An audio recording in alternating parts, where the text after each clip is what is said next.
Air force से निकलने के बाद तो तमाम बहुत सारे विकल्प होते हैं नौकरी के। आप बैंक्स में जा सकते थे, आप पीएसयूज़ में जा सकते थे, कई अपॉर्चुनिटीज़ होती हैं, अलग अलग कंपनियां देती हैं। तो उसके बाद आपने ये इंश्योरेंस या अब म्यूचुअल फंड डिस्ट्रीब्यूशन, इस काम को क्यों चुना?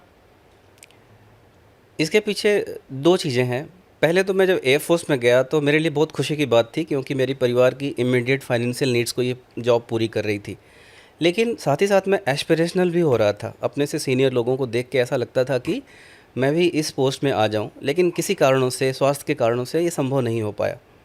लेकिन क्योंकि मैं अकाउंट से था तो मेरा फ्लेयर ऑलरेडी अकाउंटिंग इन्वेस्टमेंट से रिलेटेड था। कुछ लोग मुझे टैक्स के बारे में पूछते थे, कुछ लोग थोड़ा बहुत स्टॉक्स के बारे में भी पूछते थे, और थोड़ी बहुत इंक्लिनेशन की वजह से जानकारी हासिल भी की थी। एग्जांपल के तौर पे सन 2000 में मैं इन्वेस्टिंग या ट्रेडिंग थोड़ा बहुत करना सीखा था, early introduction to all these things.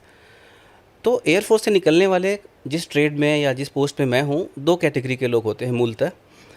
एक होते हैं जो सुपर एनुएशन में जब 58 या 60 साल के आसपास होते हैं तब निकलते हैं। दूसरे होते हैं जो 20 साल की इनिशियल एंगेजमेंट के बाद निकलते हैं। मैं इन दोनों में से कोई नहीं था। मैं 10 साल के बाद ही निकल गया था, और बॉन्ड के हिसाब से कोई भी आदमी 10 साल के बाद निकल नहीं सकता unless there is a compassionate ground, इसीलिए वो कंपैशनेट ग्राउंड कहा जाता है। लेकिन मेरा इंटरेस्ट था टैक्सेशन, इन्वेस्टमेंट, फाइनेंस, तो उसको लेते हुए मैंने कहा कि नहीं, बाहर जाके अच्छा करूँगा एस्पिरेशंस को पूरा करने के लिए। एंड मुझे लगा कि we have just one life, मुझे लगा मुझे कोशिश करनी चाहिए। और जो कुछ भी मैंने डिसिप्लिन सीखा था, जो कुछ भी मैंने सिंसियरिटी एयरफोर्स में सीखी थी, मुझे लगा था कि ये डेफिनेटली बहुत काम आने वाली है जब मैं बाहर आऊँगा। और हुआ भी ऐसे, मुझे रिलायंस में खूब सफलता मिली।